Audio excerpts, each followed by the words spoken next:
Un vendredi soir, je faisais la queue devant le comptoir le moins cher du restaurant universitaire. J'allais payer un simple bol de nouilles végétariennes à 1,80 € quand mon téléphone vibra soudainement pour signaler un prélèvement. Hôtel du Centre, chambre double supérieure, 168 €, petit déjeuner inclus pour 2 personnes. Paiement effectué avec la carte se terminant par 9302. C'était précisément la carte sur laquelle ma mère venait de me verser mon argent du mois la veille au soir. Moi, je calculais chaque centime pour oser m'acheter un bol de nouilles sans viande. Eux, en revanche, avaient déjà réservé une chambre et même le petit déjeuner du lendemain. Une demi-heure plus tôt, mon petit ami, Mathieu Garnier, m'avait envoyé un message sur WhatsApp pour me dire que son professeur l'avait retenu tard au laboratoire et que je n'avais pas besoin de l'attendre. Quant à ma colocataire, Clara Morel, elle était sortie de la résidence universitaire avec une pile de livres dans les bras, levant son téléphone vers moi en disant qu'elle allait passer la nuit à la bibliothèque pour réviser et qu'elle me garderait une place. Je reposai mon bol sur le comptoir, attrapai mon sac et appelai immédiatement un Uber en direction de l'hôtel. Pendant le trajet, j'ouvris l'application bancaire et consultai les détails du paiement. Lorsque je vis la méthode de règlement, mon cœur se serra brutalement. Paiement partagé autorisé. 4 mois auparavant, Mathieu m'avait dit qu'il voulait participer à un concours national d'innovation étudiante. Sa carte bancaire avait atteint son plafond, alors il m'avait supplié d'activer pour lui une autorisation de paiement temporaire, juste une semaine. Le temps de régler les frais d'inscription. J'avais accepté. Ensuite, il n'en avait plus jamais reparlé, et moi-même j'avais oublié l'existence de cette autorisation. La réceptionniste de l'hôtel regarda l'historique de paiement sur mon téléphone, puis me dévisagea avec prudence avant de demander. « Mademoiselle, souhaitez-vous demander un remboursement ?» Je retournai mon téléphone sur le comptoir. Je suis la titulaire du paiement. Je demande une vérification immédiate des personnes ayant utilisé cet argent, ainsi que la conservation de toutes les vidéos de surveillance et des relevés de consommation de ce soir. Si nécessaire, je porterai plainte. La réceptionniste resta figée quelques secondes. J'ajoutai froidement. Les personnes dans cette chambre sont mon petit ami et ma colocataire. Ce n'est plus une simple histoire sentimentale. C'est une question d'argent. Elle n'osa pas poser davantage de questions et appela immédiatement le responsable de permanence. 5 minutes plus tard, je montais au 12e étage avec lui, devant la chambre 1211. Lorsqu'il frappa à la porte, je ressentis un immense sentiment de dérision. La première fois de ma vie que je mettais les pieds dans un hôtel pareil, et c'était pour récupérer l'argent de mes repas dépensés par d'autres. La porte s'entr'ouvrit. Clara portait mon pull crème en laine, ses cheveux étaient encore humides et son maquillage n'avait pas été complètement retiré. En me voyant devant la porte, son visage se figea instantanément. Dans sa main, elle tenait encore mon élastique à cheveux. Mon cerveau bourdonna violemment, mais ma voix devint glaciale. Je poussai la porte et entrai. 2 bubble teas étaient posés sur la table de nuit, accompagnés d'un plateau de fruits coupés. L'ordinateur portable de Mathieu traînait sur le canapé et on entendait l'eau couler dans la salle de bain. Clara reprit ses esprits et tenta de me retenir. « Camille, ne te méprends pas », je levai mon téléphone. « Je me méprends sur quoi exactement ? Sur le fait que vous ayez réservé une chambre avec Emma Carte ?» La porte de la salle de bain s'ouvrit alors. Mathieu sortit en se séchant les cheveux, sifflotant encore. Lorsqu'il me vit, son visage devint livide. « Camille, qu'est-ce que tu fais ici ?» Je le regardai avec un rire amer coincé dans la gorge. Si je n'étais pas venue, comment aurais-je découvert à quel point vous êtes attentionnés l'un envers l'autre ? Jusqu'à utiliser mon argent pour payer votre hôtel. Il resta silencieux plusieurs secondes avant de balbutier. Ce n'est pas ce que tu crois. Ah oui ? Alors explique-moi. Une chambre double à 168 €, petit déjeuner pour 2, payé avec mon compte. Toi et Clara dans la même chambre, dans le même lit. Vous répétiez quelle scène exactement ? Clara rougit immédiatement, les yeux humides. Camille, écoute-moi. Mathieu m'a juste amené ici pour que je me repose, je me sentais pas bien aujourd'hui. Iesuris freudement. Quel dommage. Mais en quoi ton état de santé concerne-t-il mon argent ? Son visage se crispa. Mathieu tenta finalement de reprendre contenance. Il s'approcha et baissa la voix. Ne fais pas de scandale ici. On peut en parler à la fac. Je tapotai doucement la carte de la chambre posée sur la table de nuit. Ah, donc coucher à l'hôtel avec ma colocataire ne pose aucun problème. Mais venir récupérer mon argent ferait de moi la personne déraisonnable ? Mathieu, à notre époque, tu oses encore retourner la situation contre la victime ? Le directeur de l'hôtel se tenait à côté, embarrassé. Je me tournai vers lui. Je vous prie de conserver tous les relevés d'enregistrement, les détails de consommation et les vidéos de surveillance de cette soirée. J'ai déjà sauvegardé l'historique bancaire. S'il refuse de rembourser, je porterai plainte et je déposerai également une réclamation officielle à l'université. Le visage de Mathieu changea immédiatement. Ce qu'il craignait le plus n'était pas mes pleurs ni une scène de jalousie. Il savait parfaitement que je n'étais pas ce genre de fille. Quand je décidai de couper les ponts, il n'y avait plus aucun retour possible. Clara abandonna alors son air fragile et baissa le visage. Tu exagères, Camille. Ce n'est que 168 euros. Je la regardais et réalisais soudain à quel point j'avais été aveugle. Pour toi, peut-être que 168 euros représentent un rouge à lèvres. Pour moi, c'est 2 semaines de repas. C'est des heures supplémentaires de ma mère à l'usine. Vous voulez coucher ensemble? Très bien. Vous voulez aller à l'hôtel? Faites-vous plaisir. Mais ne gaspillez pas l'argent que ma mère gagne à la sueur de son front pour vos saletés. Plus personne ne parla dans la chambre. Tout le monde comprenait désormais que je n'étais pas venue demander pourquoi on m'avait trompé. J'étais venue régler les comptes. Devant eux, j'appelai immédiatement ma banque pour désactiver l'autorisation de paiement partagé, bloquer les transactions suspectes et sécuriser mon compte. Lorsque l'opératrice m'annonça qu'il ne me restait plus que 27 euros pour terminer le mois, il me restait encore 11 jours avant le prochain virement. À cet instant précis, je ressentis davantage de dégoût que lorsque je les avais surpris ensemble. Mathieu ne m'avait pas seulement volé 168 euros. Il m'avait volé mes petits déjeuners, mes déjeuners et mes dîners pour les 11 prochains jours. Je raccrochai puis levai les yeux vers lui. Tu as intérêt à prier pour que ce soit la seule dépense de ce genre. Parce que si je découvre autre chose, Mathieu, je te jure que tu regretteras toute ta vie de m'avoir connu. Puis je quittai la chambre sans me retourner. Dans le couloir, Mathieu me rattrapa et attrapa mon poignet. Camille, calme-toi, on peut vraiment t'expliquer. Je retirai violemment ma main. Ne t'inquiète pas. Je suis bien plus lucide maintenant que lorsque je t'aimais encore. Cette nuit-là, je ne retournai pas à la résidence universitaire. Je passai la nuit dans la salle d'études ouverte 24 heures sur 24 sous la bibliothèque, grignotant du pain sec tout en examinant chaque transaction bancaire des derniers mois. Plus je regardais, plus j'avais envie de rire de moi-même. Le 12 mars, 2 places de cinéma, 42 euros. Ce soir-là, Mathieu m'avait dit qu'il travaillait tard au labo et qu'il n'avait même pas eu le temps de dîner. Inquiète pour son estomac fragile, je lui avais préparé une soupe maison.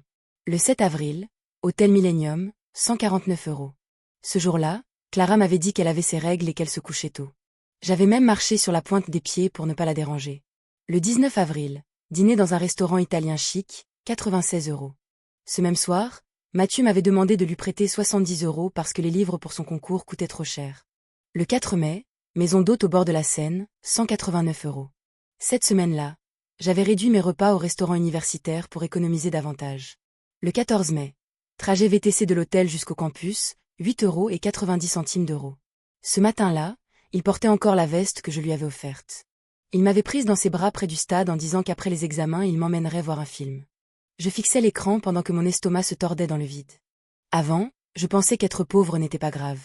Qu'avancer lentement n'était pas un problème tant que 2 personnes regardaient dans la même direction.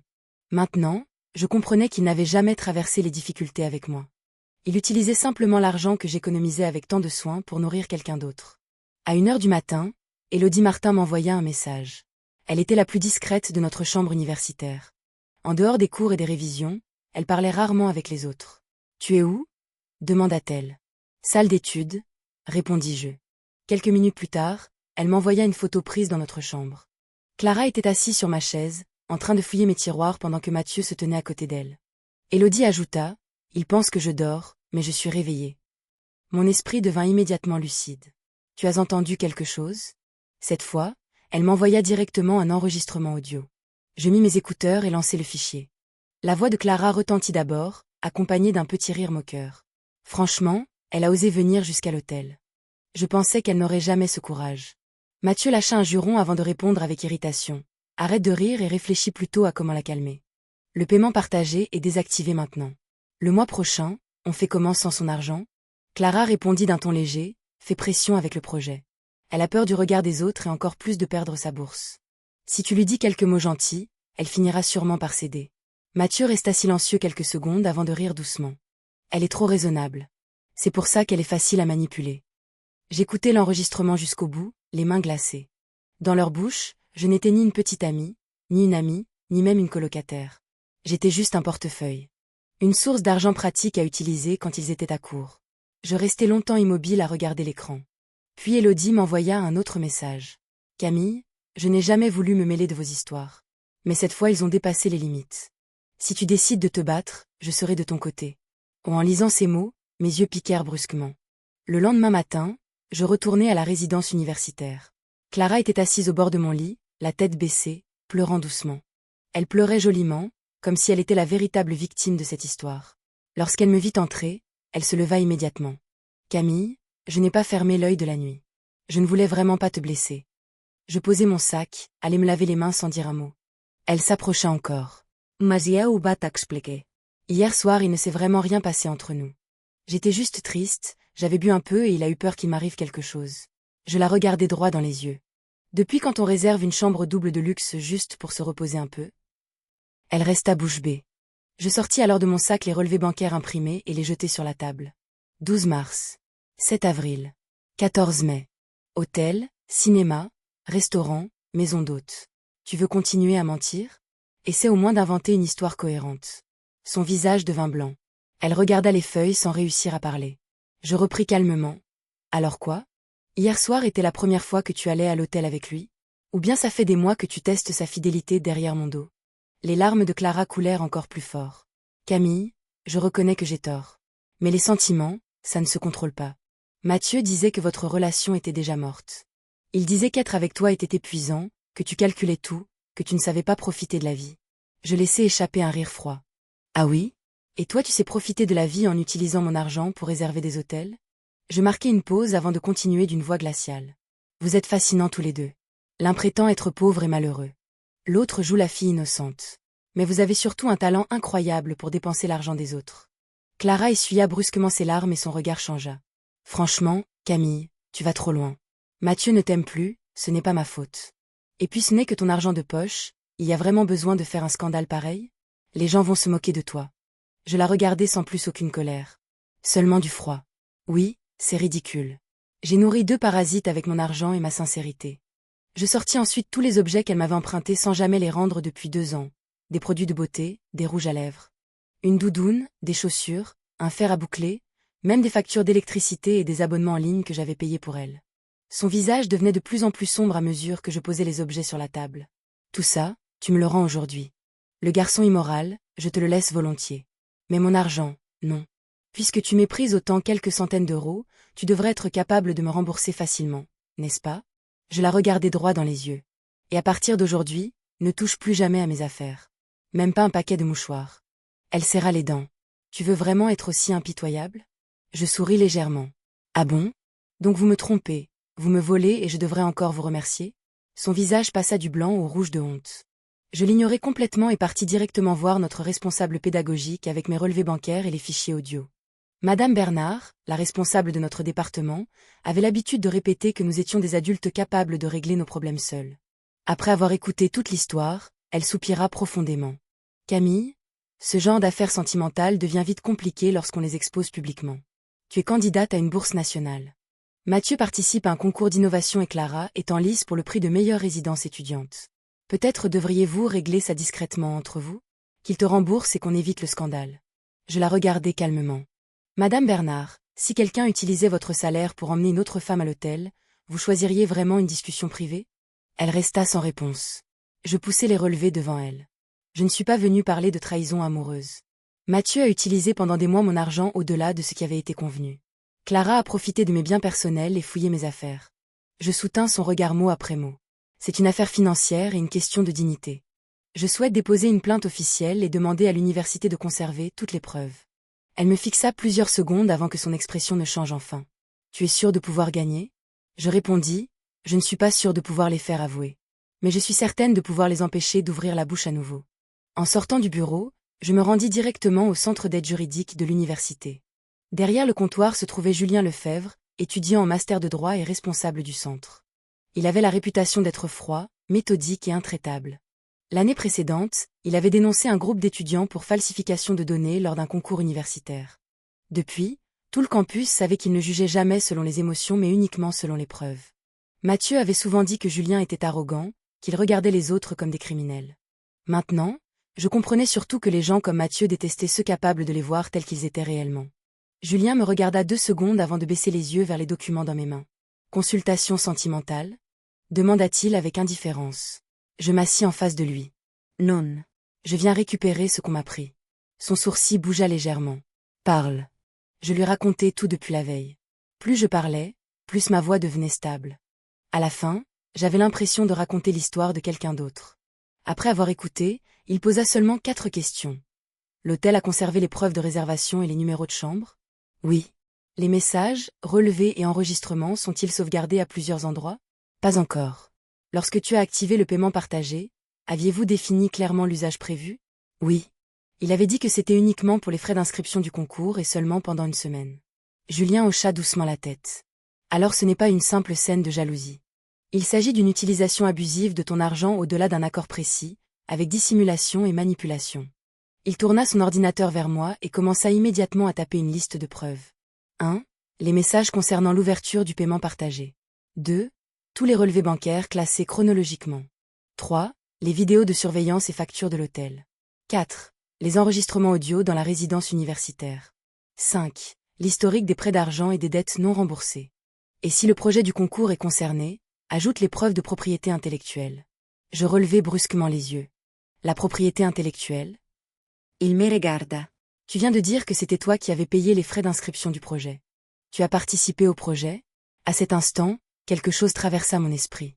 Participer? J'en étais à l'origine. Les études de marché, les questionnaires, la structure du projet, tout avait été construit pendant des nuits blanches de mon côté.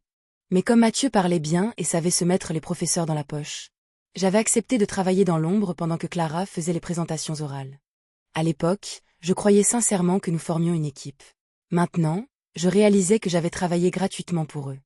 Julien remarqua le changement sur mon visage mais ne posa aucune question supplémentaire. Vérifie immédiatement l'historique de création des fichiers et les sauvegardes cloud. Et surtout, ne les affronte plus émotionnellement. Ce qu'il te reste à construire maintenant, c'est une procédure solide. Je hochai la tête. Il ajouta encore, à partir d'aujourd'hui, ne poste rien d'émotionnel sur les réseaux sociaux. Ne supprime aucun message. Ne négocie jamais oralement avec eux. Chaque phrase maladroite pourrait être utilisée contre toi. Je demandai doucement, alors, qu'est-ce que je dois faire maintenant? Julien leva les yeux vers moi. Son regard était calme, presque froid. D'abord, cesse de te voir comme la petite amie trahie. Tu n'es pas venu ici pour demander pourquoi l'amour s'est terminé ainsi. Tu es venu récupérer ton argent, ton honneur et ce qui t'appartient. Je le regardai longtemps. Pour la première fois depuis le début de cette histoire, l'oppression dans ma poitrine semblait se dissiper lentement. Quelqu'un se tenait devant moi sans me demander pourquoi j'avais été naïve, sans analyser mes erreurs. Il me demandait seulement ce que je voulais récupérer. Et cette sensation valait davantage que toutes les consolations du monde.